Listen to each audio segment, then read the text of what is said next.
Good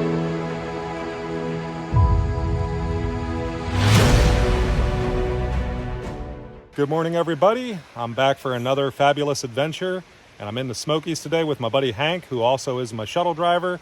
He's dropping me off to do the mountains to see here in the Smokies. Got the better part of 30 miles. To be exact, it's 27 miles, and I'm heading up to Clingmans Dome where my car is parked, so I'll have some nice elevation gain, especially on day 2. I'm going to be spending the night at campsite 53, Poke Patch. So stay with me. I'm going to make this a really good journey.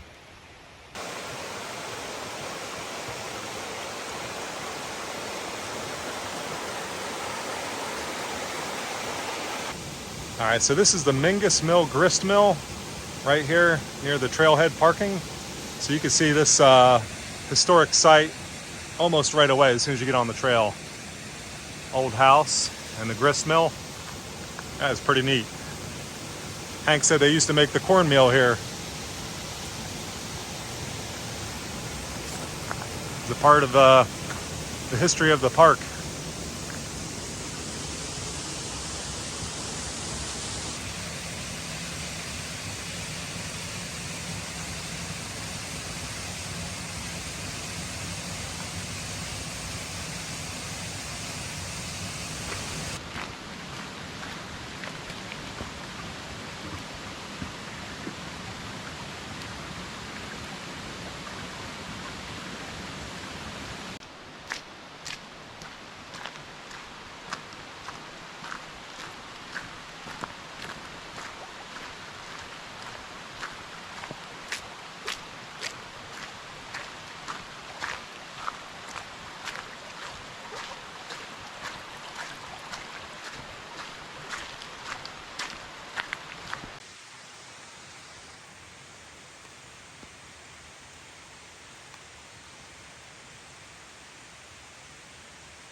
All right, so I'm getting on the Thomas Divide Trail now, off of the Mingus Creek Trail where I started.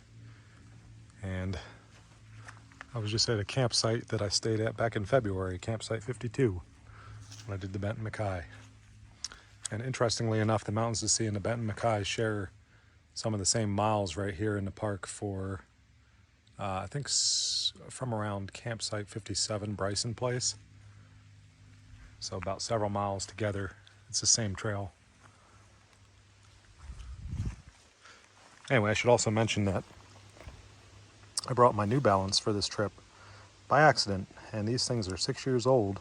I meant to bring my Hokas, but I forgot to put them on, so I ended up walking out the door with these. Didn't realize it until I was on the road. But you know what? I used them in Yosemite National Park when I visited there 6 years ago, and they did just fine for about 35, 40 miles on that trip, so I'm not having such a bad time with them on this trip. All right, now I'm getting on Sincota Ridge to go down to Deep Creek to get to my campsite, which is 10.5 miles away.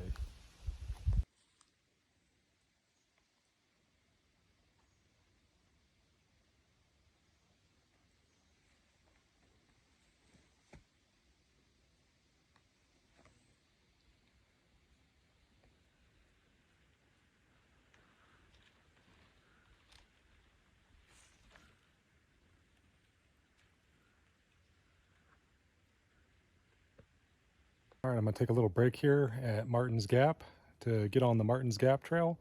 Interestingly enough, it's 1.5 miles back to Bryson Place, campsite 57. And this section of the Benton Mackay, I'm filling in today because I actually skipped it the last time because I was doing some sections on the Benton Mackay and it actually happened to bypass this section, so I'll get to fill it in today. Looks deep and fast flowing. I guess that's why it's called Deep Creek. So hopefully the ford across won't be too bad, because that looks a little intimidating.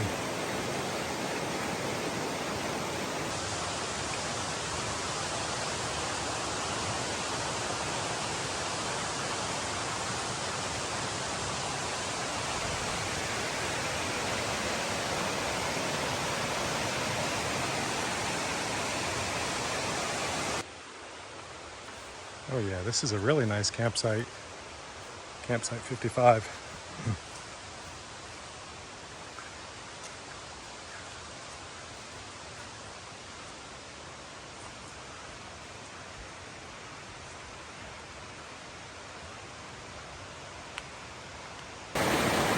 Here's my options to cross. Thankfully I don't have to cross over there, because that is something I wanted to avoid. I could cross here. It's kind of deep over there, or I could try crossing on the log. I might try that, keep my feet dry, because I don't want to have to take my shoes off just to ford this. As you can see how thick it is to try and go around, but this is like a short crossing where I'm going to have to cross right back over in probably a tenth or 2/10 of a mile. I made it across. I'm sorry I didn't film it. That just sketched the hell out of me, because that log is super slippery, and I didn't want to have to worry about going back for the camera across it again.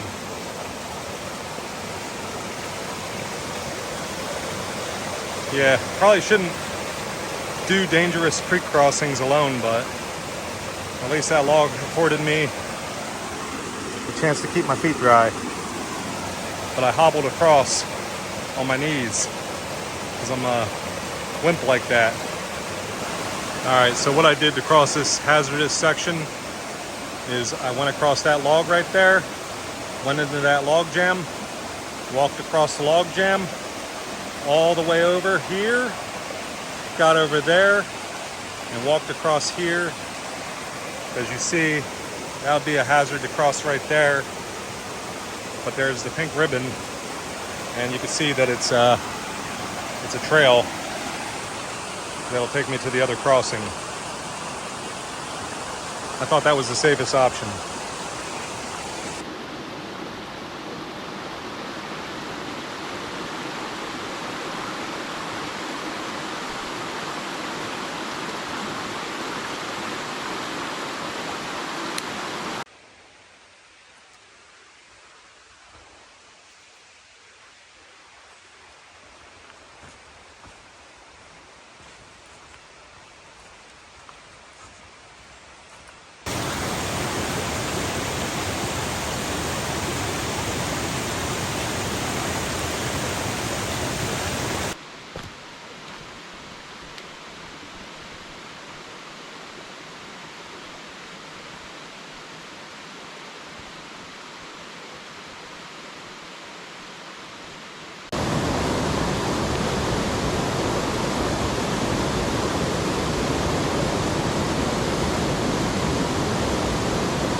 Home for the night.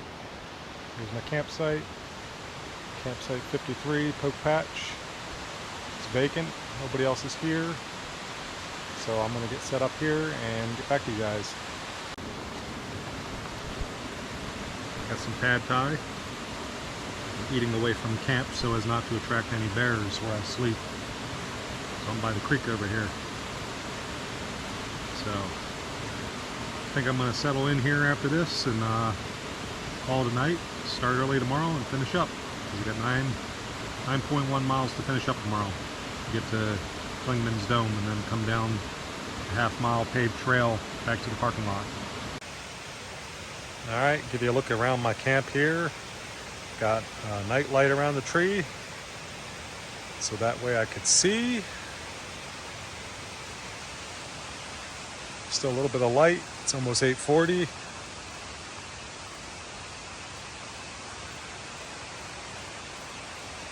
Fading daylight.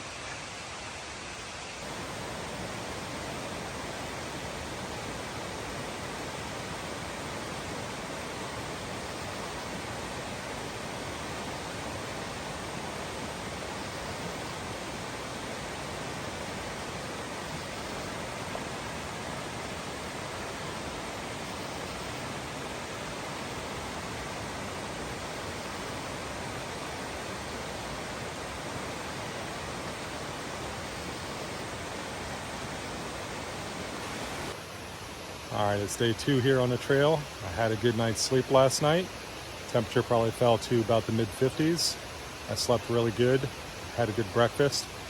About ready to break camp and get back on the trail here. It's nearly 7:30. I got this creek crossing here, which is about waist deep towards the end, but I think I'm gonna have no issues. Just gotta negotiate it a little slowly. So follow me as I do that.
All right, got to cross that creek safely.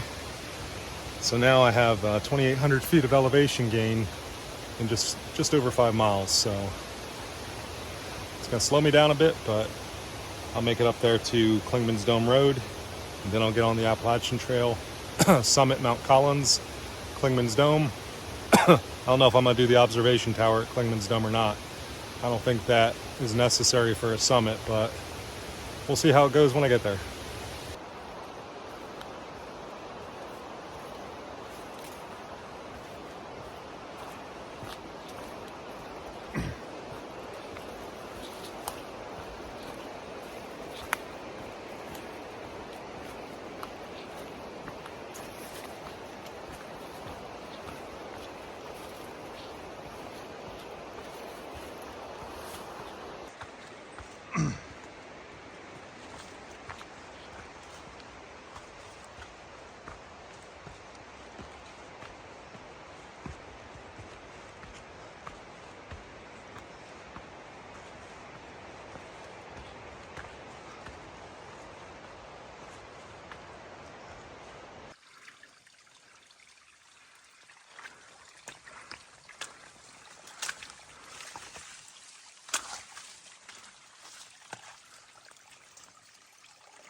All right, I made it to Clingmans Dome Road, and it sounds busy. So I'm gonna cross over here, get onto the Appalachian Trail, which is also the Mountains to Sea Trail, up to Clingmans Dome for 4 miles to finish.